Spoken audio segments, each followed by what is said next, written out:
आज का वीडियो मैं एक सिंपल सवाल से शुरू करना चाहती हूँ। अगर हमें अपने अधिकार ही नहीं पता तो क्या हम सच में आजाद है? हम सबको पता है भारत एक महान देश है, लेकिन शायद हम सबको ये नहीं पता कि इस महानता की असली नींव क्या है। वो नींव है भारत का संविधान, that is the constitution of India. 26 नवंबर संविधान दिवस। 26 नवंबर 2025 को भारत ने अपना 76वां कॉन्स्टिट्यूशन डे सेलिब्रेट किया। वो दिन जब हमारे देश को अपनी एक पहचान मिली, एक दिशा मिली, एक आवाज मिली।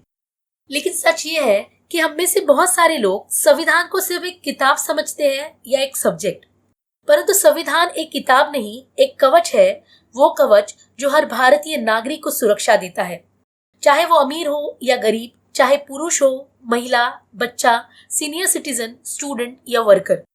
हे everyone, my name is Rashmi and welcome back to my channel CAC Spark. इस वीडियो में आज हम समझेंगे भारत का संविधान क्या है, हमारे अधिकार क्या है। संविधान जिसके आगे हम सब एक जैसे हैं। इसीलिए आज का वीडियो सिर्फ एक इंफॉर्मेशन नहीं, एक रिमाइंडर है कि हम भारतीय होने के नाते अपने अधिकारों को जानना हमारा फर्ज है, क्योंकि अधिकार जानकर ही नागरिक ताकतवर बनता है और ताकतवर नागरिक ही देश को मजबूत बनाता है। भारत का संविधान वो रूल बुक है जो बताता है इसे बनाने में 2 साल 11 महीने और 18 दिन लगे।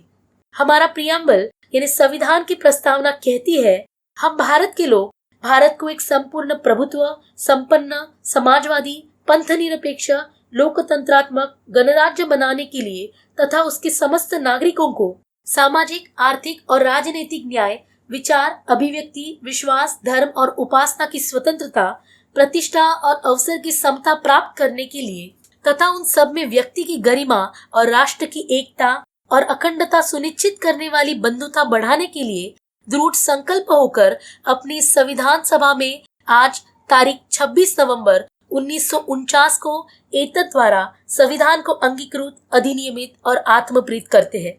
इस प्रस्तावना से आपने समझा ही होगा 26 नवंबर 1949 ये डेट वो डेट है जब भारत ने अपना संविधान अडॉप्ट किया था, परंतु ये संविधान 26 जनवरी 1950 को लागू हुआ। भारत का संविधान दुनिया का सबसे लंबा लिखित संविधान है।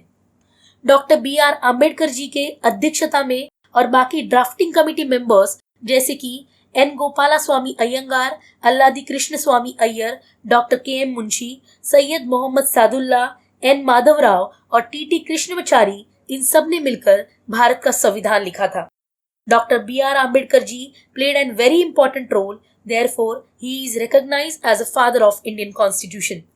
हालांकि भारत के संविधान में टोटल 25 भाग, 465 से अधिक आर्टिकल यानी अनुच्छेद और 12 शेड्यूल मौजूद है, परंतु हम इस वीडियो में संविधान का बहुत ही important part 3 of the constitution, fundamental right यानी मूलभूत अधिकार के बारे में जानेंगे, जिसे हर नागरिक को जानना ही चाहिए। इस पार्ट 3 ऑफ द कॉन्स्टिट्यूशन में हमें 6 बेसिक राइट्स दिए गए हैं। फर्स्ट है राइट टू इक्वालिटी यानी समानता का अधिकार, जिसमें अनुच्छेद 14 से लेकर 18 तक के अधिकार शामिल है। यह अधिकार कहता है कि इस मिट्टी पर जन्मे हर बच्चे का रंग, जात, धर्म या पैसा उसकी पहचान नहीं है। आप और मैं इक्वल हैं, किसी को भी आपको नीचा दिखाने का, दबाने का या अपमानित करने का हक नहीं है। सेकेंड है राइट टू फ्रीडम यानी आजादी का अधिकार, जिसमें 19 से लेकर 22 तक के अनुच्छेद शामिल है। इसे महसूस होती है वो ठंडी हवा जो एक आजाद देश के नागरिक की पहली सांस होती है। बोलने की आजादी, लिखने की आजादी, रहने की आजादी, अपनी सोच को दुनिया तक पहुंचाने का अधिकार। आजादी एक शब्द नहीं, पूरी जिंदगी का एहसास है। थर्ड राइट है राइट अगेंस्ट एक्सप्लॉयटेशन, शोषण से सुरक्षा। इसमें आर्टिकल 23 और 24 शामिल है। आर्टिकल 23 ये कहता है इंसान का इस्तेमाल कोई नहीं करेगा, उसकी मजबूरी का फायदा कोई नहीं उठाएगा। आर्टिकल 24 ये अधिकार उन बच्चों की हिफाजत करता है जो स्कूल के बेंच पर होनी चाहिए लेकिन सड़कों पर काम करते पाए जाते हैं। फोर्थ राइट है right to freedom of religion यानी धार्मिक आजादी का अधिकार। इसमें 25 से 28 तक के आर्टिकल शामिल है। इस अधिकार ने भारत को महान बनाया है। ये कहता है मंदिर, गुरुद्वारा, मस्जिद या चर्च एक्सेट्रा सब तुम्हारे हैं, सब मेरे हैं। तुम जिस तरह पूजा करो, जिसे मानो, पूरा अधिकार तुम्हारा है। भारत किसी एक का नहीं, सबका घर है। 5th राइट है कल्चरल एंड एजुकेशनल राइट्स यानी सांस्कृतिक और शैक्षणिक अधिकार। इसमें आर्टिकल 29 और 30 ये अनुच्छेद शामिल है। ये कहते हैं भारत रंगों का देश है, जुबान, परंपरा, गीतों का देश है। ये अधिकार कहता है कोई भी तुम्हारी पहचान छीन नहीं सकता, अपनी भाषा, अपनी संस्कृति, अपने स्कूल, ये सब तुम्हारा अधिकार है। 6th राइट है राइट टू कॉन्स्टिट्यूशनल रेमेडीज यानी सभी अधिकारों का रक्षक, जिसमें 32 से लेके 35 तक के आर्टिकल शामिल है। ये सबसे बड़ा अध्याय है जिसमें आर्टिकल 32 शामिल है जो संविधान की आत्मा है। ये कहता है अगर कोई तुम्हारा कोई भी अधिकार तोड़ दे या छीने तो भारत का संविधान तुम्हारे साथ खड़ा होता है। डॉक्टर अंबेडकर जी ने इसे संविधान का दिल कहा है, क्योंकि जब न्याय का रास्ता बंद हो जाता है तब ये अधिकार दरवाजा खोल कर कहते हैं आ जाओ, तुम अकेले नहीं, कानून तुम्हारे साथ है। और इस दरवाजे को खोलने की पावर देती है 5 रिट्स जो तुम्हारे आवाज को सीधा कोर्ट तक पहुंचाती है। फर्स्ट रिट है हबिस कॉर्पस। ये रिट तब लगती है जब किसी को गलत तरीके से बंद किया हो, तब कोर्ट ऑर्डर देता है उस इंसान को तुरंत पेश करो। इसका मतलब है भारत में किसी को भी गलत तरीके से रोका नहीं जा सकता। सेकेंड रिट है मैंडेमस। ये रिट सरकारी ऑफिशियल्स को याद दिलाती है जो जिम्मेदारी तुम्हें दी गई है वो निभाओ, नागरिक का काम रुकना नहीं चाहिए। थर्ड रिट है प्रोहिबिशन। ये रिट तब लगती है जब कोई लोअर कोर्ट अपना दायरा क्रॉस करे, तब सुप्रीम कोर्ट कहता है यहाँ तक नहीं, रुक जाओ। फोर्थ रिट है सर्चियोररी।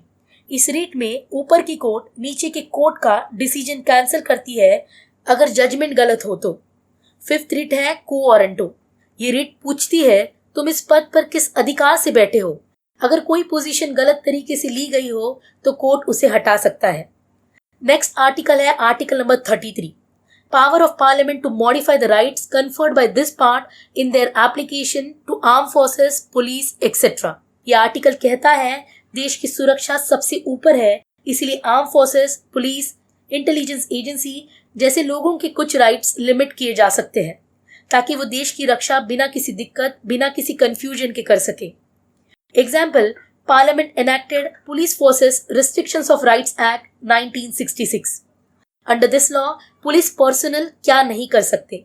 फर्स्ट, प्रेस के सामने कम्युनिकेशन नहीं कर सकते without permission. Second, protest, strike या डेमोन्स्ट्रेशन में हिस्सा नहीं ले सकते। थर्ड, पॉलिटिकल एक्टिविटीज या यूनियंस में फ्रीली पार्टिसिपेट नहीं कर सकते एक्सेट्रा, क्योंकि पुलिस को हर वक्त न्यूट्रल, डिसिप्लिन और पब्लिक ऑर्डर के लिए तैयार रहना होता है। Article 34, martial law and fundamental rights. ये कहता है अगर देश किसी भी बड़े क्राइसिस में हो तो गवर्नमेंट कुछ टेम्पररी रिस्ट्रिक्शंस लगा सकती है ताकि कानून व्यवस्था बनी रहे। Last article of this part is article number 35, वो है इफेक्टिंग सर्टेन फंडामेंटल राइट्स यानी फंडामेंटल राइट्स की चाबी। ये एक मास्टर की है। ये कहता है कि फंडामेंटल राइट्स यानी मूलभूत अधिकारों को बदलने, बनाने या लिमिट करने की पावर सिर्फ पार्लियामेंट यानी संसद के पास है, किसी और के पास नहीं। आज की इस वीडियो में हमने संविधान के एक ही पार्ट को समझा है।